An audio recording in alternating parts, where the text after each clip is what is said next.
আসসালামু আলাইকুম। সবাইকে স্বাগতম ও শুভেচ্ছা। আজকের আলোচনার বিষয় দ্বিতীয় বিশ্বযুদ্ধের কারণ। 1939 সালে দ্বিতীয় বিশ্বযুদ্ধ শুরু হয় এবং 1945 সালে এই যুদ্ধ শেষ হয়। এই যুদ্ধের পিছনে অনেকগুলো কারণ ছিল। গুরুত্বপূর্ণ কারণগুলো এখানে আলোচনা করা হলো। 1 নম্বর পয়েন্ট, জার্মানির উগ্র জাতীয়তাবাদ। প্রথম বিশ্বযুদ্ধের ন্যায় দ্বিতীয় বিশ্বযুদ্ধের অন্যতম কারণ হচ্ছে জার্মানির উগ্র জাতীয়তাবাদ। চরিত্রগত দিক থেকে জার্মান এমনিতেই উগ্র জাতীয়তাবাদে বিশ্বাসী, তার ওপর ভার্সাই সন্ধির অপমানে উগ্র জাতীয়তাবাদ আরও বৃদ্ধি পায়, যা দ্বিতীয় বিশ্বযুদ্ধের ক্ষেত্র প্রস্তুত করে। 2 নম্বর পয়েন্ট, ভার্সাই সন্ধির ত্রুটি। প্রথম বিশ্বযুদ্ধের পর বিজয়ী মিত্রশক্তি পরাজিত জার্মানির উপর যে ভার্সাইয়ের সন্ধি চাপিয়ে দিয়েছিল তা জার্মান মেনে নিতে রাজি ছিল না। ভার্সাই সন্ধির দ্বারা জার্মানিকে চিরতরে পঙ্গু করে রাখার ব্যবস্থা করা হয়। এক্ষেত্রে সাধারণ মানুষের ইচ্ছাকে উপেক্ষা করা হয়। জার্মানির শিল্প প্রধান অঞ্চল, উপনিবেশ, সামরিক বাহিনী, খনিজ সমৃদ্ধ অঞ্চল ইত্যাদি কেড়ে নেওয়া হয়। সামর্থ্যের চেয়ে বেশি ক্ষতিপূরণ ধার্য করা হয় এবং নিরস্ত্র করে জার্মানকে তার শত্রুর সামনে অসহায় অবস্থায় রাখা হয়। পরাজয়ের গ্লানি ও মিত্রশক্তির অপমান জার্মান জাতির মধ্যে আত্মচেতনা ও জাতীয়তাবোধের জন্ম দেয়। জার্মান জাতীয়তাবাদী দল, বিশেষ করে নাৎসি পার্টি, জনসাধারণকে বোঝাতে সক্ষম হয় যে ভার্সাই সন্ধি ভাঙতে না পারলে জাতি হিসেবে জার্মান ধ্বংস হয়ে যাবে। ভার্সাই বিরোধী প্রচার ও মানসিকতা জার্মান জাতিকে দ্বিতীয় বিশ্বযুদ্ধের পথে ঠেলে দেয়। তাই অনেক ঐতিহাসিকদের ধারণা ভার্সাই সন্ধির মধ্যেই দ্বিতীয় বিশ্বযুদ্ধের বীজ নিহত ছিল।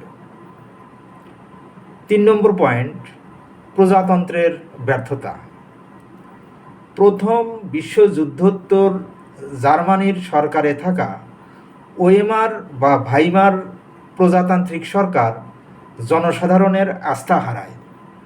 ভার্সাইয়ের অপমান সন্ধিতে স্বাক্ষর, অর্থনীতিকে পুনর্গঠিত করতে অক্ষম ইত্যাদি কারণে প্রজাতন্ত্রের পতন ঘটে। নাৎসি পার্টি এই প্রজাতন্ত্রকে উচ্ছেদ করে ক্ষমতা দখল করায় যুদ্ধ আরও ত্বরান্বিত হয়। 4 নম্বর পয়েন্ট, ব্রিটেনের তোষণ নীতি। দ্বিতীয় বিশ্বযুদ্ধ সৃষ্টির পিছনে ইংল্যান্ডের প্রধানমন্ত্রী চেম্বারলিনের জার্মান তোষণ নীতি অনেক অংশেই দায়ী ছিল। চেম্বারলিন জার্মানিকে প্রাধান্য দিয়ে জার্মানির ন্যায্য জাতীয়তাবাদী দাবিগুলো পূরণের জন্য জার্মান তোষণ নীতি অনুসরণ করেছিলেন। এমনকি নাৎসি জার্মান ভার্সাই সন্ধি ভেঙে একের পর এক রাজ্য দখল করলেও ব্রিটিশ প্রধানমন্ত্রী নীরব থাকেন।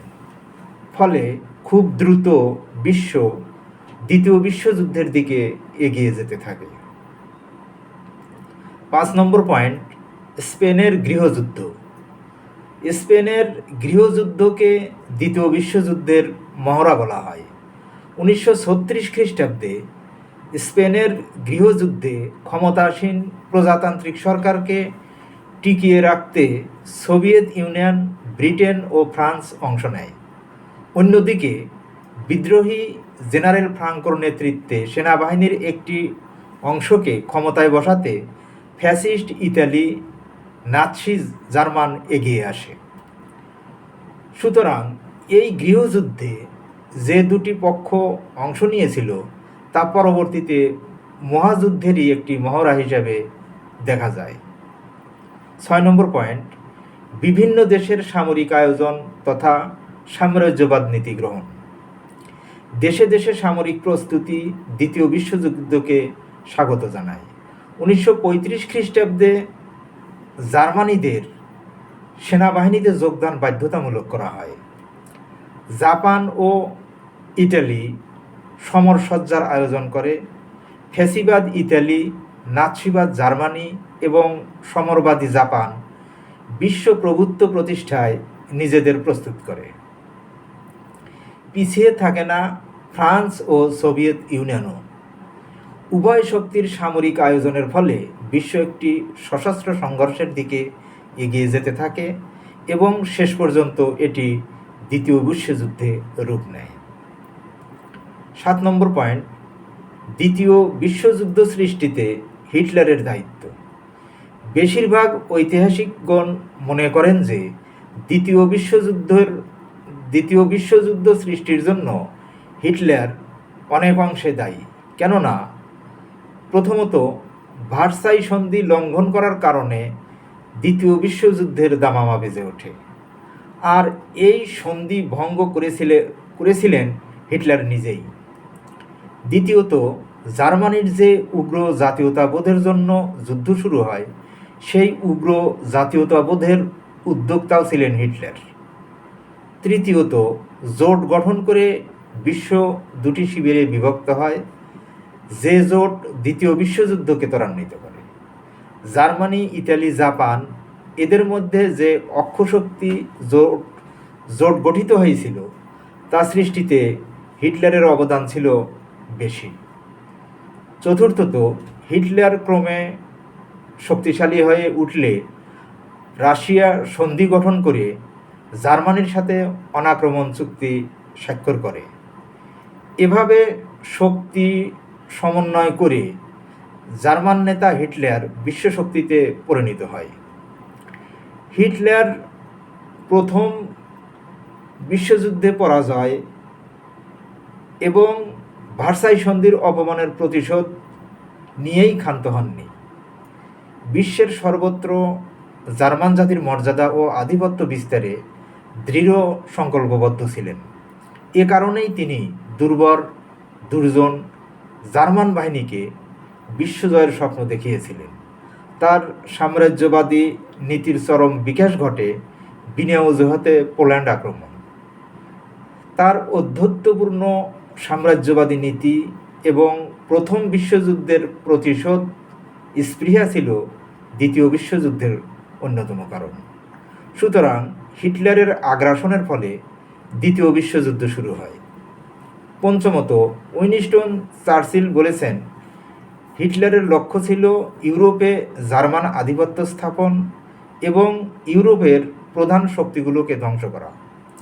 এজন্য তিনি বিশ্ব নিরস্ত্রীকরণ সম্মেলন বর্জন করে নিজে সমরসজ্জা অব্যাহত রাখেন। তিনি সেন্ট জার্মাইন সন্ধি ভেঙে অস্ট্রিয়াকে জার্মানির সঙ্গে সংযুক্ত করেন।